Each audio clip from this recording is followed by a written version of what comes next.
지구의 수많은 생명이 물을 기반으로 살아갑니다.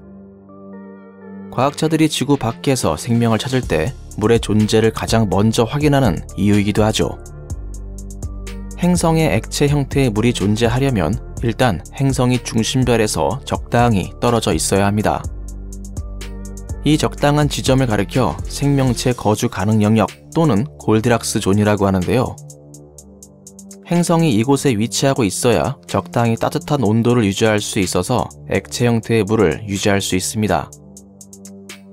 과학자들은 최근에 이 구역에 위치하고 있으면서 지구와 유사한 환경을 가지고 있는 24개의 행성을 발견했습니다.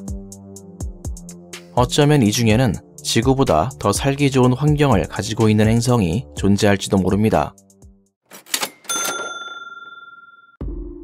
과학자들은 생명체가 거주할 수 있는 행성을 찾기 위해 총 4,500개의 행성계를 조사했습니다.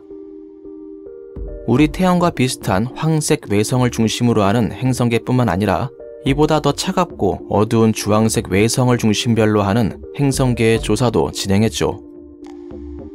그 과정에서 주황색 외성의 행성계가 황색 외성의 행성계보다 1.5배 정도 더 많다는 사실도 새롭게 알게 되었습니다.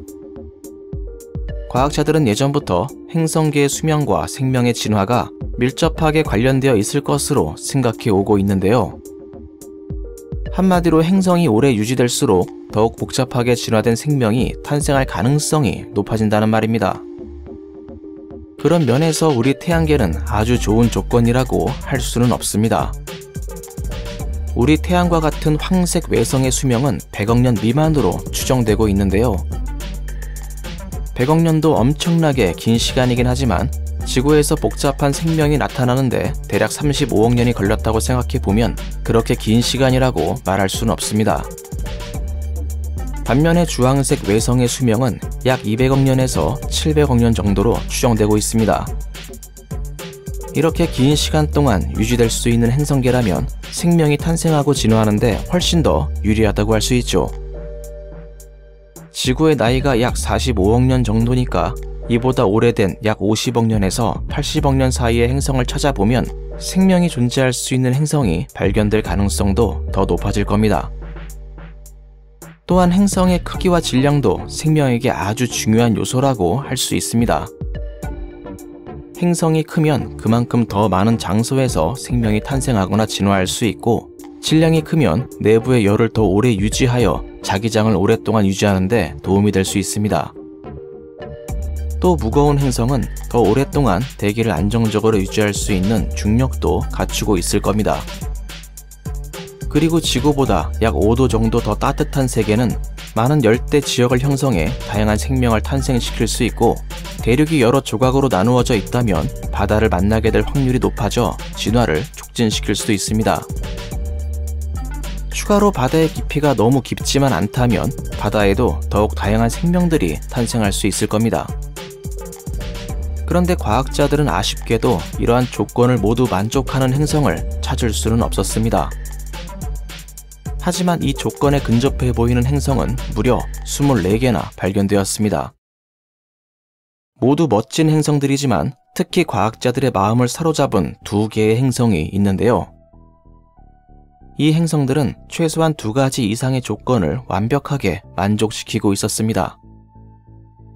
바로 KOI 5715.01과 KOI 5554.01이라는 다소 어려운 이름을 가지고 있는 행성이었습니다. 먼저 KOI 5715.01은 약 55억 년의 나이를 가지고 있는 행성으로 지구에서 약 2965억 년 정도 떨어져 있었습니다. 이 행성은 중심별인 주황색 외성을 돌고 있으며 지구의 1.8배에서 2.4배 정도의 크기를 가지고 있었죠. 또한 평균 표면 온도는 4.3도 정도로 지구보다 조금 더 춥지만 열을 가둘 수 있는 대기가 있다면 충분히 생명체가 존재할 수 있을 것으로 생각되고 있습니다. 그리고 KOI 5554.01 행성은 발견된 24개 행성 중 생명체 거주 가능한 행성 1위로 뽑힌 행성인데요. 이 행성은 지구에서 약 700광년 떨어진 황색 외성을 돌고 있으며 나이는 약 65억 년 정도가 되었습니다. 또한 크기는 지구의 0.72에서 1.29배 정도로 지구와 거의 비슷한 크기를 가지고 있습니다. 그리고 이 행성은 아주 매력적인 온도를 가지고 있습니다. 이 행성의 평균 온도는 약 26.1도 정도인데요. 지구의 17도와 비교해보면 약 9도 정도 높은 수치라고 할 수 있습니다. 지구의 평균 온도보다 다소 높은 편이지만 이 정도의 온도라면 액체 형태의 물을 가지고 있을 가능성이 매우 높습니다. 또한 이 행성에는 열대우림이 아주 크게 발달되어 있을 가능성도 높다고 할 수 있죠. 지구 대부분의 생명체가 열대우림에서 발견된다는 점을 감안해보면 어쩌면 이곳에는 복잡한 생명체가 진짜로 살아가고 있을지도 모릅니다. 지구와 거의 비슷한 크기와 열대우림을 만들 수 있을 정도의 온도, 정말 과학자들이 1위로 뽑을만 하네요. 아직 자세한 조사가 이루어지지 않아서 이름이 다소 복잡하지만 이 행성에 대한 본격적인 조사가 이루어진다면 좀 더 멋진 이름을 얻을 수 있게 될 겁니다. 이와 같이 KOI 5715.01과 KOI 5554.01은 생명체에게 꽤나 친화적인 환경을 갖추고 있었습니다. 문제는 이 행성까지의 거리가 너무나 멀다는 겁니다. 이 두 개의 행성뿐만 아니라 이번에 발견된 24개의 행성 모두 100광년 이상의 거리에서 발견되었죠. 현재 나사에서 운영하고 있는 테스 망원경으로는 사실 역부족이라고 할 수 있습니다. 그렇다고 벌써부터 실망하기엔 이릅니다. 우리에겐 아직 제임스 웹 우주망원경과 대형 자외선, 광학, 적외선 우주망원경, 그리고 유럽 우주국의 플라토 우주망원경과 같은 고성능 망원경들의 출시가 줄줄이 기다리고 있기 때문입니다. 머지않아 과학자들은 이 망원경들을 이용해 이 미지의 세계를 들여다보게 될 겁니다. 상상만으로도 상당히 설레이는데요. 과연 이곳에서 무엇이 발견될까요?